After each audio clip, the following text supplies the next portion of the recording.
everyone, my name is Aarti and you're watching HW News. Welcome to South Connect. This is our weekly show where we talk about some important news from across 5 states of southern India. Let's begin with Karnataka. The Enforcement Directorate has conducted search and seizure operations at 3 premises of Ravindran Baiju and his company Think and Learn Private Limited in Bengaluru under the provisions of Foreign Exchange Management Act, also known as FEMA. Now, this happened on April 29th. That is on Saturday. The company runs a popular online education portal by the name of Byju's. During the searches, various incriminating documents and digital data were seized according to officials. FEMA searches also revealed that the company has received foreign direct investment to the tune of 28,000 crore rupees between 2011 and 2023. Further, the company has also remitted 9,754 crore rupees to various foreign jurisdictions during the same period in the name of overseas direct investment. This is what officials said. According to the ED, the company has booked around 944 crore rupees in the name of advertisement and marketing expenses, including the amount remitted to foreign jurisdiction. It alleged that the company has not prepared its financial statements since financial year 2020 and 2021 and has not got the accounts audited, which is mandatory. Meanwhile, Byju's legal team spokesperson said that the recent visit by officials from ED to one of their offices in Bengaluru was related to a routine inquiry under FEMA. Let's move on to the next news from the state. Hunting for a house in Bengaluru but tired of bizarre conditions of the landlords? Well, you can't match this one. A Twitter user recently shared how his cousin had to furnish his school mark sheet to get an approval from a renter, but was rejected because he hadn't scored well enough. Even with social media groups like Bengaluru Roomy, Flat and Flatmates, Peak Bengaluru, house hunting is a daunting task primarily because of high demand, high rents and landlords rejecting people over the most trivial reasons in Bengaluru.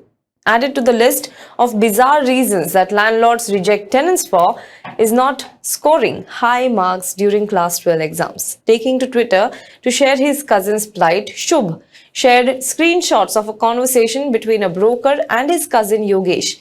The broker had asked Yogesh to share his LinkedIn profile, class 10th and 12th mark sheet, and a 200-word statement about himself. Now, without even expressing shock or the slightest of doubt over being asked for such documents by the landlord, Yogesh obliged and sent the required documents. However, the broker came back bearing a bad news for Yogesh. The landlord had rejected him. Why? The landlord apparently wanted a tenant who had scored 90% or above in their class 12th grade exam, but Yogesh had scored only 75%. In the replies to Shubh's original tweet, it was revealed that the landlord was a retired professor from IIM Bengaluru. While many questioned the veracity of this conversation, several others were not amused. I guess if this is true, one shouldn't wonder if there is an entrance exam for tenants in Bengaluru from now on. Well, let's move on to the next state, that is Kerala. The Congress in Kerala has urged not to give screening permission for the movie The Kerala Story. Opposition leader V.D. Satheesan in his statement said that the movie tells a blatant lie that 32,000 women in Kerala were converted and made members of the Islamic State, that is ISIS. The movie is set to be released on May 5th and the trailer is out. The film, directed by Sudipto Sen and produced by Vipul Amrutlal Shah, has become controversial for its claim that 32,000 women from Kerala were forcibly converted and allegedly recruited to the militant outfit of ISIS. V.D. Satheesan said, "This is not a question of freedom of expression, but part of the Sangh Parivar's attempt to create communalism and division in the society by putting the minority communities under shadow. The trailer communicates what the movie's theme is. What director Sudipto Sen had told the media about the content of the movie is there before the society. It is clear that through the movie, it is intended to insult and defame Kerala at the international level. This is part of the agenda to grow communalism, the seeds of which were sown by PM Modi. Kerala will unitedly oppose the deliberate move to grow religious enmity in the state." That is what he said. Meanwhile, Democratic Youth Federation of India, DYFI, the youth wing of the CPIM, has also said that it is highly objectionable to portray the state in a bad light through the movie and stern action should be taken against it. Let's move on to the next news from the state. In a post about meeting Prime Minister Narendra Modi, actor Unni Mukundan sounded excited as he described the 45 minutes they spent together. PM Modi, on his two-day visit to Kerala, interacted with the young people in Kochi at a program titled Yuvam Conclave on Monday. Unni Mukundan was one of the actors from the Malayalam film industry present on the stage, along with Aparna Balamurli, who won the National Award for Best Actor Female last year, and Navya Nair, who recently made a comeback to films. From seeing you afar as a 14-year-old and now finally meeting you, I'm yet to recover. Your Kem Cho Bhaila on stage literally shook me up. It was one big dream that I had to meet you and talk to you in Gujarati. Now, this is what Unni Mukundan posted on his Twitter account. The actor, who grew up in Gujarat, has earlier spoken about meeting Prime Minister Modi there in Gujarat as a child and flying kites with him. In the photo he shared, Prime Minister Modi and Mukundan are in conversation and one is gifting the other an idol of Sri Krishna. Mukundan went on to write that it was the best 45 minutes of his life. Let's move on to the next state, that is Tamil Nadu. Music composer A.R. Rahman asked his wife Saira Bano to speak in Tamil and not in Hindi at an award function recently. Recently, the musician attended an award show in Chennai with Saira Bano, his wife. The anchor of the show invited Saira Bano on stage to speak. She also held an award in a video shared on Twitter by a fan. As Saira Bano stood next to him, A.R. Rahman spoke in Tamil and said, "I don't like to watch my interviews again. She keeps playing again and again and watching because she loves my voice." Now, Saira Bano smiled as he said this. The anchor then asked Saira Bano to speak. Now, before she could address the audience, A.R. Rahman told her playfully, "Don't talk in Hindi, speak in Tamil." Now, Saira closed her eyes and said, "Oh my God." The audience laughed and clapped at this. She then continued and said, "Good evening, everyone. Sorry, I can't speak fluently in Tamil, so please excuse me. I'm super happy and excited because his voice is my favorite. I fell in love with his voice. That's all I can say." This is what Saira Bano said on the stage. Now, A.R. Rahman tied the knot with Saira Bano in 1995. They are parents to 3 children, Khatija, Rahima, and Amin. Let's move on to the next news from the state. Tamil Nadu Finance Minister PTR strongly denied that it was his voice in a second audio clip leaked online. The audio clip purportedly contains PTR's voice criticizing the functioning of the DMK and Chief Minister M.K. Stalin's family. In response to the audio clip circulated online, PTR published a video saying that Chief Minister M.K. Stalin is not only the guiding light of Tamil Nadu, but the hope of the country. He also said that Sports Minister Udyanidhi is the hope for the next generation and M.K. Stalin's son-in-law V. Satheesan as his most trusted advisor, aide and pillar of support. In both audios, the person is heard slamming Udyanidhi Stalin and Satheesan. The first audio has the person alleging that the duo amassed a sum of 30,000 crore rupees. In the second audio, the person purported to be PTR can be heard saying that Udyanidhi, Satheesan and others in the DMK were taking away the spoils of the government. PTR has called these audio clips fabricated and published with an intention to create a rift in the DMK. This statement comes a day after Tamil Nadu BJP President K. Annamalai released an audio clip where the speaker is heard appreciating the BJP as it separates the party and government, while that is not the case in the DMK. This is the second audio clip that has been attributed to the Finance Minister PTR.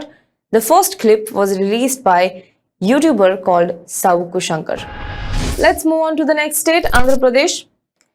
9 students in Andhra Pradesh have ended their lives after failing to clear intermediate examinations. The result of intermediate first year and second year, that is class 11th and class 12th exams, were declared on Wednesday by Andhra Pradesh Board of Intermediate Education. 9 students died by suicide in separate incidents since Thursday. 2 other students attempted suicide. B. Tarun, 17-year-old, killed himself in Srikakulam district. The student of intermediate first year, hailing from Dandu Gopalapuram village of the district, was disheartened over failure in most of the papers. A 16-year-old girl died by suicide at her residence in Trinadapuram under Malakapuram police station limits. She hails from Vishakhapatnam district.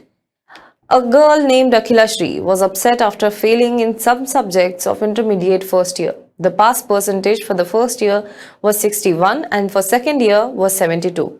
Over 10 lakh students had appeared in the examination held in the month of March and April. Police and psychologists have appealed to the students to desist from taking the extreme steps as they have their entire life ahead of them and they can turn failure into success. Let's move on to the next news from the state. The Telugu Desam party rejoining the National Democratic Alliance is a matter of time, according to TDP leader and former Chief Minister of the state, Chandrababu Naidu. In a recent TV debate, when the anchor asked Naidu about a possible alliance with the BJP once again, he replied saying that it is a matter of time, adding that politics and development are two different things. He said that he fully endorses the policies of Prime Minister Narendra Modi and is ready to work for the country's development. Praising the Prime Minister, Chandrababu Naidu further said, through networking, the Prime Minister has boosted India's profile and increased its recognition internationally. I fully concur with it and will help Telugu people realize the Prime Minister's vision. I did not disagree with his policy. We had issues over the special category sentiment for Andhra Pradesh. After the erstwhile Andhra Pradesh was bifurcated into Andhra Pradesh and Telangana in 2014, the TDP formed the government with the help of the BJP and Pawan Kalyan's Janasena. TDP withdrew its alliance with the BJP in March 2018, alleging that the Andhra Pradesh was subjected to injustice under Modi's rule. Amit Shah then responded to the exit and stated that NDA has closed doors for Chandrababu Naidu forever. Let's move on to the next state in the list, Telangana. The BJP's arsenal for its election campaign in the southern state of Karnataka and Telangana seem to be targeting the reservation for Muslims in education and employment. Reiterating that the reservation to Muslims was unconstitutional, Union Home Minister Amit Shah announced that they would end it if the BJP came to power in Telangana. He made the announcement while addressing the BJP gathering in Chevilla constituency on Sunday. The Telangana state offers 4% reservation to Muslims from socially and economically backward sections. The union minister called it illegal to provide reservation to Muslims in the Dignity Housing Scheme, under which the poor are given a two-bedroom flat. These rights are reserved for the SCs, STs and OBCs, he said. In Telangana, the KCR government has promised to enhance the existing 4% reservation to 12% reservation. A bill regarding this was passed in 2017. And though the Muslim reservation bill was forwarded to the union government along with a resolution asking the union to clear the bill, the union government categorically stated that religion-based reservation cannot be allowed, despite the Telangana government clarifying that they plan to provide the reservation only to the socially and economically backward among the Muslim community. Well, that's all for this week's South Connect. Do let us know what you think about this in the comment box below. For more news and updates, you can log on to www.hwnews.in.